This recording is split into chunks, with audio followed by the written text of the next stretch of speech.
Bonjour à toutes et à tous, c'est Smart Impact, l'émission qui donne la parole à celles et ceux qui veulent développer leur entreprise sans épuiser la planète. Business et environnement ne sont pas incompatibles, on le démontre tous les jours, on est d'accord. C'est possible, Thomas. Salut Émilie, tout va bien? Ça va très bien. Vous m'avez l'air en pleine forme, moi aussi. Oui. Au sommaire, notre invitée c'est Pascale Bossan, elle est chef d'entreprise administrative du 1% pour la planète et elle publie un manuel truffé de bons conseils pour réduire son impact écologique, vous verrez.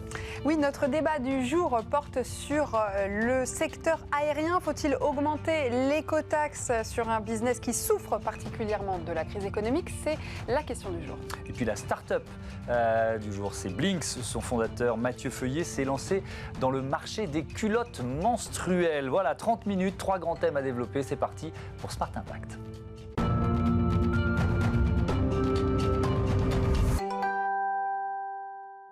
Bonjour Pascale Bossan. Bonjour. Bienvenue, heureux de vous accueillir. Vous publiez le petit manuel pour l'entreprise, comment agir pour le climat, c'est aux éditions EMS. Ça s'adresse aux chefs d'entreprise, de petites entreprises, de PME? Oui, absolument. Dans une petite entreprise, on n'a pas de responsable RSE, on n'a pas de responsable de développement durable. Et pourtant, moi, je côtoie tous les jours des chefs d'entreprise qui veulent commencer à agir pour le climat, pour l'environnement et qui ne savent vraiment pas par quel bout prendre le problème, par où commencer en fait. Alors, il y a ce manuel que vous avez avec vous. Vous pouvez nous le montrer. Je crois qu'on l'a quand même en photo aussi parce qu'on est quand même une chaîne ultra moderne. Voilà, petit manuel pour l'entreprise. Vous avez classé les actions possibles en catégories, celles qui ne coûtent rien, qui coûtent un peu, etc. On commence par une idée qui ne coûte rien. Oui, donc par exemple, utiliser une police de caractère économe en encre, ça peut faire gagner entre 25 à 30% d'encre. Donc ça, c'est concret, c'est facile à mettre en place. Vous en connaissez quelques-unes, des polices de caractère, parce que je vous tends la perche, mais j'ai publié, on dit imprimé d'ailleurs, imprimé cette émission, enfin Olivia surtout l'a imprimé, qui est la productrice Olivia Hieré-Dobré de Smart Impact, en Century Gothique. Ça, c'est bien ça. Century Gothique, c'est top. C'est déjà bien, tout à fait. Mais il y a du gras, donc ça, c'est pas terrible. Bon, il y en a d'autres qu'on peut découvrir dans votre livre et qu'on peut télécharger. Qu'est-ce qu'on peut faire d'autre? Changer de produit d'entretien? Imaginons que, voilà, moi, je suis sensible à ces questions d'environnement, je veux faire quelque chose dans ma... Oui, on peut faire plein de choses. Et moi, je suis convaincue que commencer par des détails, justement, c'est important. On initie l'action, on se met en marche et on embarque ses collaborateurs. Donc, je pense que c'est important de commencer même par des mesures qui peuvent sembler finalement peu impactantes. Vous avez une petite liste en tête à nous donner? Donc il y a vraiment plein de choses qu'on peut faire. Par exemple, utiliser du papier recyclé. En France, il y a seulement 5% des ramettes de papier qui sont du papier recyclé. Donc pour 95% des ramettes, on abat des arbres. C'est quand même fou. Voilà un exemple concret de choses qu'on peut faire. Tout ne coûte pas peu cher. Il y a des choses qui demandent de l'investissement, un peu d'investissement. Par exemple, changer de fournisseur d'énergie pour passer à une énergie plus verte, est-ce que ça coûte forcément plus cher? Oui, ça coûte, ça coûte globalement plus cher. Ça peut coûter jusqu'à 20% de plus. Donc ça fait partie des mesures un peu plus engageantes. Et c'est vrai que j'ai classé les mesures, vous l'avez dit, en 3 catégories en fonction du budget, parce que c'est comme ça qu'on est cadré et qu'on est contraint dans nos entreprises, c'est bien sûr en fonction du cadre budgétaire. Donc c'est lié aux bonnes pratiques. Baisser le chauffage, par exemple, c'est une mesure très simple qui peut permettre de faire des économies vraiment réelles bien sûr, à la fin d'année. 1 degré de chauffage, c'est 7% en moins sur la facture d'électricité. Donc c'est concret et c'est considérable. Ah oui, c'est beaucoup d'argent à économiser. Vous vous adressez aux entreprises de petite taille. Est-ce que vous pensez que c'est plus difficile à imposer dans un grand groupe, ces gestes-là, ou au contraire, dans les grands groupes, maintenant, avec la pression des consommateurs, même des salariés, il y a des directeurs RSE, on en reçoit ici tous les jours, qui impriment des actions d'envergure? Oui. Alors, je pense que dans les grands groupes, il y a effectivement des collaborateurs, des services entiers qui sont dédiés à ces sujets-là. Donc, il y a plus de moyens humains. Et encore une fois, dans une petite entreprise, c'est souvent le dirigeant qui est seul face à ces sujets-là. Donc, ce livre, il est avant tout dédié aux petites structures, mais les mesures s'appliquent dans toutes les entreprises, quelle que soit leur taille. Oui, parce que les freins, c'est ça, c'est qu'à la base, ça part du chef d'entreprise qui ne sait pas trop, vous le disiez, par où commencer, mais par où commencer justement? Par des petites tailles, par sensibiliser, par faire de la pédagogie, pour impliquer les collaborateurs? Alors, moi, j'ai deux conseils. Le premier conseil, c'est que je pense que ça doit être une démarche collective. Si le chef d'entreprise ou un des collaborateurs engagés essaie de s'y mettre tout seul, ça ne fonctionnera pas. Donc, je pense qu'il faut que ce soit une démarche collective. Donc, il ne faut pas hésiter à démarrer par une réunion toute simple avec des feuilles blanches. Bah, finalement, par quoi on commence et finalement proposer à ceux qui le voudront eh bien, de prendre en main ces sujets-là. Et puis, le deuxième conseil que je donne, c'est de faire en sorte que ce soit une démarche durable, une démarche au long cours. Faire du one-shot, ça ne fonctionne pas. Enfin, ce ne sera jamais suffisant. Donc, je pense que l'idéal, c'est d'essayer de se donner des points de rencontre tous les 3-4 mois, encore une fois en collectif, et d'aborder que ces sujets-là, que ces sujets RSE dans l'entreprise. Mais c'est vrai qu'on peut se dire qu'en période Covid, peut-être de nombreux chefs d'entreprise peuvent se dire mais c'est peut-être pas la priorité. Oui. Qu'est-ce que vous répondez à ça, par exemple? Alors, moi, je fais partie du 1% pour la planète, qui est un collectif d'entrepreneurs engagés qui ont choisi de reverser 1% de leur chiffre d'affaires à du mécénat environnemental. Le nombre d'adhésions au 1% pour la planète pendant la période Covid s'est accéléré de manière extrêmement forte. Quand je suis rentrée fin 2018, j'avais le numéro 170. Aujourd'hui, on a passé les 650 membres. En France? Et en France, uniquement en France. Et on est à plus 70% par rapport à l'an dernier, à la même période. Donc on a, je pense, au contraire, des entrepreneurs qui se disent c'est peut-être maintenant que je dois m'engager et que mes parties prenantes y seront peut-être sensibles. Il sert à quoi cet argent? Parce que c'est des centaines de millions d'euros qui ont été récoltés depuis 2002. Il sert à quoi cet argent? Alors, on peut soutenir les projets que l'on veut. Nous, par exemple, dans mon entreprise, on a choisi de soutenir une petite association qui transforme des toits de Paris en jardin potager. C'est concret et l'association peut, avec ces fonds-là, mener à bien des projets terrain très, très concrets. Mais on peut choisir différentes thématiques. On peut choisir de supporter la cause des océans, de la biodiversité, de l'agriculture. Enfin, voilà, et on est sûr que l'argent que l'entreprise va donner est fléché, c'est-à-dire qu'il va directement à l'association qu'on a choisie. Ça fait partie des engagements de l'association 1% pour la planète. Alors, en fait, on peut même donner directement. Le 1%, on ne récolte pas forcément les fonds. On peut, en tant qu'entreprise, donner directement aux associations qu'on a choisies. On peut tout à fait soutenir d'ailleurs plusieurs associations. Donc là, on est en lien direct avec le monde associatif.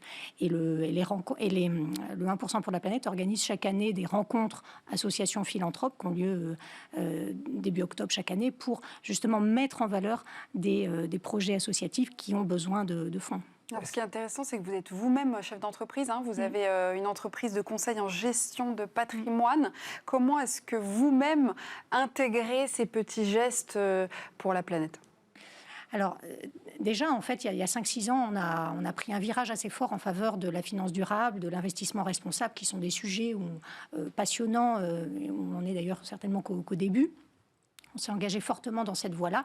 Et en parallèle, il me paraissait difficile de ne pas mener en même temps, de ne pas débuter une stratégie RSE. Sachant que vous êtes combien de salariés? On est 6. On est 6. Donc vous avez fait la petite réunion dont vous parliez, feuille blanche. Ah oui, tout à fait. Et c'est vrai que le livre dont on parle raconte aussi ce chemin, cette expérience.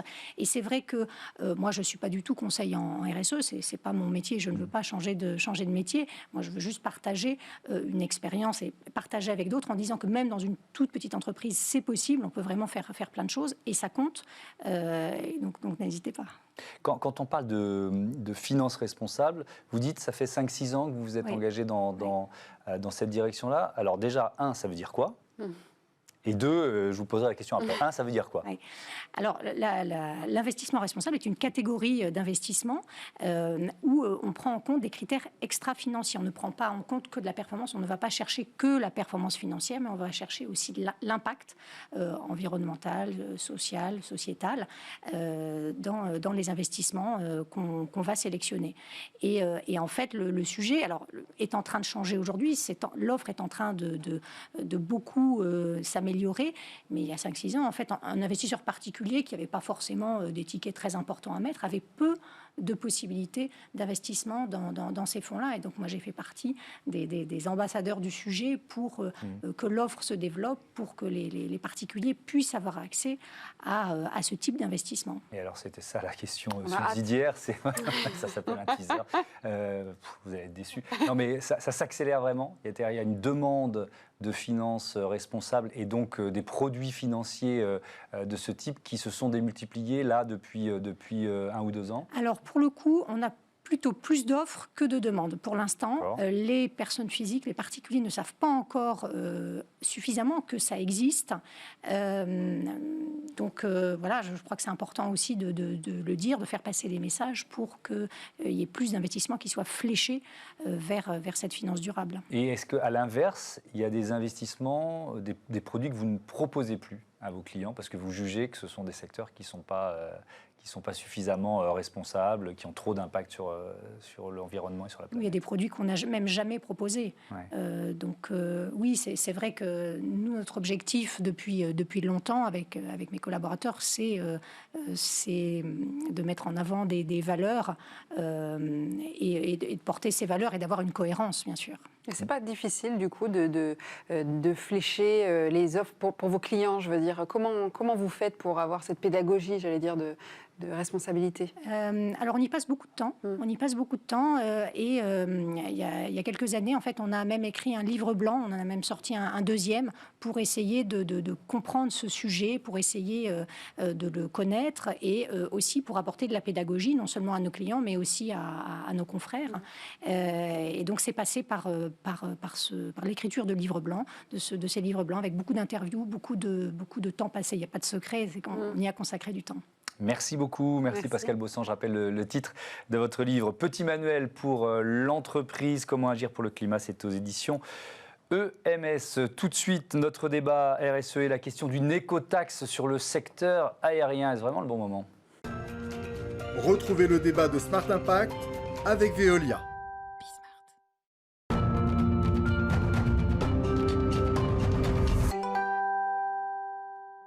Faut-il augmenter l'écotaxe dans le secteur aérien? Vaste question. Nous allons tout de suite en parler avec nos deux invités. Dimitri Carbonel, fondateur et président de Livosphère. Bonjour.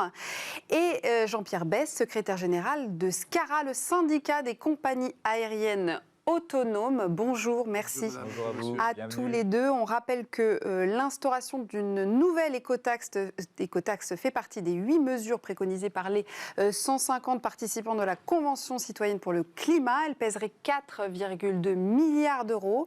Un projet de loi sur le sujet devrait voir le jour d'ici la fin du mois, mais peut-être début d'année. Ça va peut-être être décalé finalement. Jean-Pierre Besse, justement, vous, le SCARA, on a dit, le syndicat représente 50% des compagnies aériennes françaises. En nombre. Alors, que pense-t-elle de cette proposition d'écotaxe en contexte Covid, évidemment? Merci. Indépendamment du contexte Covid, d'une façon générale, je voudrais simplement rappeler 2 choses. Premièrement, nous sommes dans un domaine de l'aviation qui n'est pas à la dimension de la France. La France est ridicule là, dans cette affaire-là. C'est un sujet à l'échelle mondiale, vous voulez dire, par rapport au reste du monde? C'est un sujet qui doit être traité au niveau mondial, même pas européen, mondial. Alors, des chiffres, si vous voulez. L'aviation, c'est 2% du CO2, ou 2,5% du CO2. La France, c'est 1,2 ou 1,3% du CO2. Ça fait 1,3% de 2%, ça fait 0,2%. Et les mesures qui sont envisagées à 4 milliards, là, que vous venez de citer, elles entraîneraient peut-être une diminution de l'ordre de 10% de ces 0,002%. C'est-à-dire, ça fait 0. C'est-à-dire qu'en réalité, on travaille sur un sujet où l'impact est, à l'échelle mondiale, est nul. Par contre, si on change d'échelle, et si on passe à l'échelle française, les effets de bordure sont considérables. C'est 150 000 emplois, c'est la connectivité qu'on va perdre, on va faire des cadeaux aux compagnies, aux autres compagnies européennes, on va faire chuter les compagnies françaises, parce que quand un passager voudra faire du Bordeaux-New York, au lieu de faire Bordeaux-CDG de New York, il fera Bordeaux-Heathrow-New York. Et ça se traduit sûrement par, en plus, probablement, comme les distances sont moins optimisées, par davantage de CO2. Mais enfin, il n'y aura plus le CO2 sur Bordeaux CDG. Mais enfin, donc, si vous voulez, on a gagné, on a tout perdu. C'est-à-dire, c'est une mesure qui est un peu ridicule. Alors, votre démonstration, elle est intéressante, mais il y a aussi quand même la question du moment, de l'opportunité, Dimitri Carbonel. C'est effectivement peut-être pas le moment de remettre sur le tapis la question d'une écotaxe ou d'une augmentation d'une écotaxe, alors que le secteur aérien souffre particulièrement en ce moment en France et partout dans le monde. Alors, moi, je suis pas tout à fait d'accord. Hein. Je pense déjà, il faut montrer l'exemple partout. On n'est pas dans une situation où on se dit, bah, tiens, là, je vais le faire parce que ça représente peu, ou je ne fais pas beaucoup parce qu'effectivement, ça représente beaucoup, et là, il y en a peu, donc je fais rien. Donc la France doit montrer l'exemple, c'est ce que vous dites. De toutes les manières, et on le voit dans plein d'autres domaines, y compris dans l'aviation, et ce qu'il y a, c'est qu'on a un moment de transformation. On a des moments où, potentiellement, notamment pour les entreprises, on parlera après de l'écotaxe, mais de dire aux personnes qui sont là, écoutez, dans 5 ou dans 10 ans, ça veut dire déjà aujourd'hui c'est compliqué, ça devient encore plus compliqué aussi de mettre un signal en leur expliquant, il faut commencer à se former pour faire d'autres métiers, d'autres choses. Je pense que c'est un point essentiel. Et sur la partie écotaxe, je pense que c'est tout à fait possible de le mettre en place. Il faut qu'elle soit bien sûr équitable. Il faut aussi que l'argent soit fléché, notamment pour former, par exemple, les personnes pour pouvoir changer potentiellement des secteurs. Et puis, évidemment, il ne faut pas que ce soit juste une mesure d'écotaxe. Il faut que ça soit intégré dans un ensemble qui soit plus grand. Et concernant l'équité, parce que c'est un point qui est essentiel, si évidemment on dit bah oui, c'est uniquement les personnes qui ont moins d'argent qui ne peuvent pas effectivement voyager, on peut très bien imaginer, je donne un exemple, prendre une écotaxe qui soit remboursable par crédit d'impôt plafonné, imaginons, de telle sorte que ceux qui n'ont pas énormément d'argent peuvent se déplacer de temps en temps en avion, et puis ceux, pour le coup, qui se déplacent beaucoup plus souvent, bah là, effectivement, ils paieront l'écotaxe au taux plein. Jean-Pierre Besse, quand vous entendez ce discours-là... Absolument pas. Chaque fois que la France a voulu être exemplaire, pourquoi voulez-vous être exemplaire? On est tout petit dans le monde, comme je viens de le donner par des chiffres. Et cette exemplarité, elle nous retombe sur la tronche, c'est tout. Ça permet de donner effectivement davantage de travail, de transférer... Nous, on récupère les chômeurs des autres et on donne le travail, effectivement, aux compagnies européennes qui, elles, n'appliqueront pas la même chose et récupéreront le trafic. Qu'est-ce que vous proposez pour un bilan carbone qui est nul. En échange, du coup, quelle solution vous apportez alors? Quelle solution? Alors, justement. C'est mon deuxièmement, si vous voulez. Là, ce que je voudrais dire, c'est quelque chose qui est un peu différent de ce qu'on entend d'habitude. C'est que, personnellement, je pense que l'écologie ne se réduit pas au CO2. Et on est dans une industrie qui pense comme ça. Parce qu'on dit écologie égale CO2. C'est faux. L'écologie, c'est bien plus vaste. Alors, est-ce que vous avez conscience qu'aujourd'hui, quand on parle d'électricité et d'hydrogène, on parle à 80% d'énergie nucléaire ou d'énergie fossile? À 80%. 10% en France, 10% d'énergie fossile qui fabrique l'électricité et 70% d'énergie nucléaire. Alors l'énergie nucléaire, c'est quelque chose qui est très écologique, évidemment. Tout va bien. Quand on fait du RSE, on est tout à fait favorable à l'énergie nucléaire. C'est quelque chose qui est bien maîtrisé, aucun problème. Alors c'est pas ce qu'on pense. Et c'est pas ce que pense l'industrie. Et l'industrie du transport aérien mondial, au niveau mondial, a défini des façons de travailler pour atteindre des objectifs de réduction de CO2. Mais les atteindre réellement et à court terme. Parce que, comment, du coup? Comment Premièrement, depuis des années, vous avez la technologie des avions qui n'a cessé de progresser, la technologie des moteurs, le poids des avions, les routes aériennes qui sont optimisées, vous avez tout ça. Et puis vous avez ensuite le grand système que nous on mène avant, qui est le système Corsia, qui a été inventé par l'OACI il y a 2 ans, et qui est un système qui permet à toutes les compagnies aériennes, à l'horizon 2050, l'objectif c'est d'arriver à la moitié de l'émission d'aujourd'hui, de compenser le CO2 qu'ils fabriquent par des mesures financières qui vont financer des plantations d'arbres qui vont remplacer l'oxygène qui a été consommé. Ok, donc ça c'est votre solution, que chacun prenne la parole simplement pour dire que cette affaire d'oxygène permettra en plus largement d'aider beaucoup de pays à planter, à reforester, etc. Le secteur aérien prend en compte les objectifs et il ne faut pas lui mettre plus la pression. C'est insuffisant pour vous. C'est insuffisant. Il y a un très bon exercice qui a été fait par le Shift Project sur l'ensemble des différentes mesures pour voir ce que pouvait faire l'aviation. Il y a des mesures, effectivement, je ne vais pas rentrer dans le détail, fuel tankering, etc., qui permettent, pas mal d'éléments. Ce qui va vraiment avoir un impact sur la réduction des émissions de CO2 et aussi il y a aussi l'oxyde d'azote qui pose des problèmes, c'est la réduction du nombre de personnes qui voyagent. Et notamment, on voit qu'il y a une augmentation d'environ 10 ans de 1,5 fois le nombre en fait, de voyages.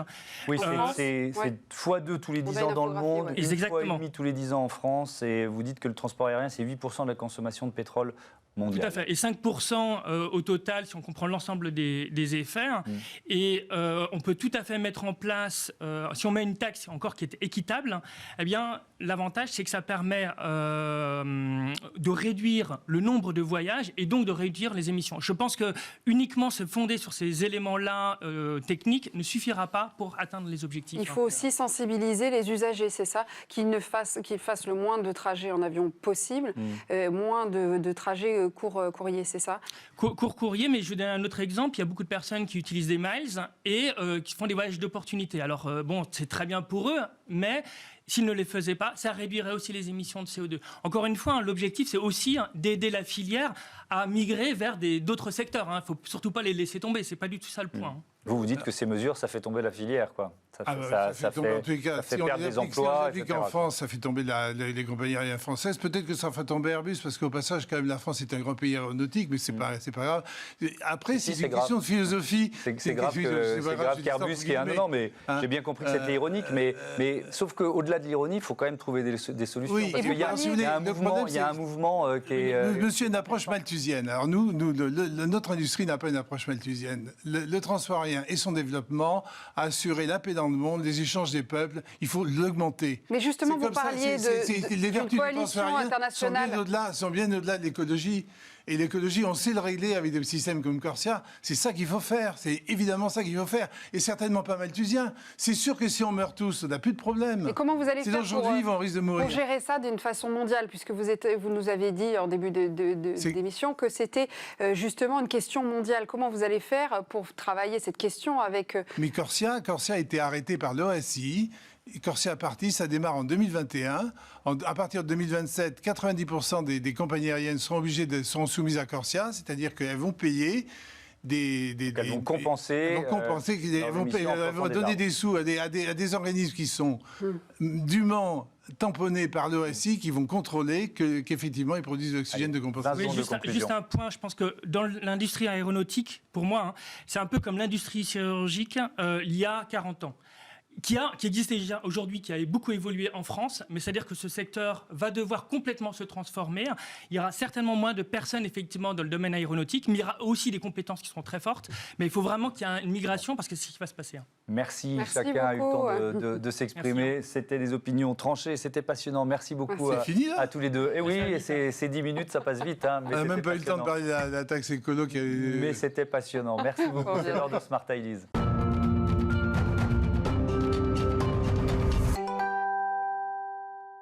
Bonjour Mathieu Feuillet, bienvenue. Bonjour. Vous êtes le fondateur de Blinks. C'est une marque de culottes menstruelles. Vous dites que c'est une révolution dans l'histoire, dans le secteur du sous-vêtement. Pourquoi ? Exactement. Donc c'est intéressant parce que ça permet aux femmes de se passer des tampons, des cups et toutes ces choses-là qui peuvent avoir des effets nocifs sur leur santé. Et donc là, on est sur quelque chose d'écologique et en plus de ça qui fonctionne, il n'y a rien à insérer ou autre, et ça fonctionne très bien, et ça permet là-dessus de ne pas avoir de produits chimiques et autres. Donc c'est quoi ? C'est lavable, réutilisable. C'est quoi la différence avec effectivement les tampons, les serviettes qui sont utilisés par une immense majorité de femmes ? Ouais. Donc c'est utilisable jusqu'à 6 heures ou 8 heures, ça dépend des femmes et de leur flux de menstruation. Et donc c'est lavable simplement à l'eau rapidement et ensuite à la machine à laver. L'avantage qu'il y a, c'est qu'il n'y a aucune odeur comparé à un tampon ou à une serviette hygiénique. Donc là-dessus, on est sur un produit sans odeur. Et c'est vrai que 6 heures ou 8 heures, on se dit que si on commence la journée tôt, vous voyez, il faut quand même qu'on change du coup de culotte entre midi et 2, non ? C'est possible qu'il y ait besoin, oui, ça dépend de chaque femme, de ce qu'elle va faire durant la journée, et ça dépend aussi de la période de ses règles, si elle est plutôt au début de ses menstruations ou à la fin de ses menstruations. Et alors, vous êtes ancré dans ce... Parce qu'on peut se dire, c'est vrai que vous êtes un homme, donc on se dit, mais comment il connaît? Ben oui. Mais c'est vrai que c'est un secteur qui explose. Hein. Moi, je connais déjà ces produits. C'est vrai que c'est assez révolutionnaire. Comment vous êtes arrivé finalement dans ce secteur, j'allais dire? Je m'intéressais beaucoup à ce produit-là. Et un des défauts principaux que j'avais trouvé aux autres concurrents, c'était le prix que je trouvais très cher souvent pour quelque chose qui au final est très important pour les femmes. Et ça ne me permet pas à toutes les femmes forcément de pouvoir dépenser 30-40 euros dans une culotte, surtout qu'il en faut en général pas seulement une seule. Et du coup, je me suis intéressé à ça, j'ai cherché beaucoup au niveau des matériaux, etc., comment on pouvait optimiser là-dessus pour proposer un produit de qualité, mais à prix assez faible, qui puisse convenir à toutes les femmes et à tous les budgets. Ça veut dire qu'il y a de la recherche et de la technologie dans cette culotte? Il y a plus ou moins de la technologie. Donc, pour faire assez simple, on est basé sur des produits qui sont utilisés dans l'outdoor. Donc, tout ce qui va être les vestes imperméables, etc., exactement. Et c'est principalement le même fonctionnement qu'une veste imperméable. Alors vous êtes engagé également auprès d'associations pour rendre ces culottes menstruelles gratuites. Vous avez besoin de l'aide de qui? De l'État qu'il faut convaincre? Qui pourrait engager cette action-là? Effectivement, il y a beaucoup de débats là-dessus. Il y a aussi les femmes qui souhaiteraient que les tampons et serviettes hygiéniques soient gratuites. Nous, on essaye de se mettre dans le même lot, car au final, on a c'est le même intérêt. Elles ne vont pas porter ça en jours normaux. Et du coup, je pense que c'est plutôt un rôle de l'État là-dessus, de pouvoir faire quelque chose. Et voilà. Est-ce que c'est plus écologique puisqu'on est dans Smart Impact, que les tampons, les serviettes classiques? C'est plus écologique parce qu'une culotte comme ça peut durer des années et des années. Il n'y a pas besoin de la changer régulièrement. Il suffit d'en acheter en général un lot de 3 ou 6 si on veut être confortable. Et ensuite, on peut les garder pendant des années. Il n'y a pas besoin d'en acheter tous les mois ou tous les 2 mois et de jeter ça à la poubelle, etc. Et alors, on parlait de matériaux. Où est-ce qu'elles sont fabriquées, ces culottes? Alors moi, j'habite en Bulgarie, du coup j'ai souhaité les faire fabriquer en Bulgarie, vu que c'est là-bas que j'habite et que j'aime beaucoup ce pays, donc ça me permet aussi d'aider là-dessus. Et on les trouve où, du coup, en ligne? Vous êtes sur plusieurs marchés, du coup, à l'international aussi? Pour l'instant, uniquement en ligne. Peut-être en magasin un jour, c'est possible. Actuellement, uniquement en ligne et oui, à l'international aussi.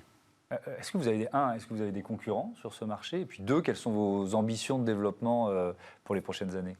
Alors oui, on a des concurrents, on a beaucoup de concurrents. Il y a beaucoup de concurrents. Oui. Pardon de découvrir cet univers. J'avoue que je ne m'étais pas beaucoup intéressé aux culottes menstruelles. Mais c'est bien, j'adore cette émission pour ça. Donc vous avez des concurrents, beaucoup. On a beaucoup de concurrents, on a la chance de faire partie des top marques dans ce domaine-ci. Selon qui, les top marques Comment? Qu'est-ce que vous appelez top marques? Parmi les grandes marques françaises, je parle. D'accord. On fait partie des plus grandes là-dedans. Et vos ambitions de développement? Ambitions de développement. Du coup, par la suite, on commence déjà à se mettre en vente dans des supermarchés. On commence à faire des partenariats avec d'autres revendeurs en ligne, etc., pour pouvoir ouvrir justement ce canal de vente de ces culottes. Et voilà. Merci beaucoup. Merci Mathieu Feuillet. Ça s'appelle donc Blinks. Vous nous l'avez dit, vous l'avez créé il y a combien de temps cette entreprise? Ça fait 2 ans. 2 ans. Et voilà, on aura parlé du marché des culottes menstruelles dans cette émission. Merci beaucoup Mathieu Feuillet. Bon vent à vous. À bientôt sur Bismart. Je crois que c'est la fin de cette émission. D'accord, déjà ça passe trop vite, Thomas. Oui, mais bon, c'est pas grave. Ça dure un peu moins d'une demi-heure et c'est tous les jours à 9h, midi et 20h30 sur Bismart. Ciao à tous.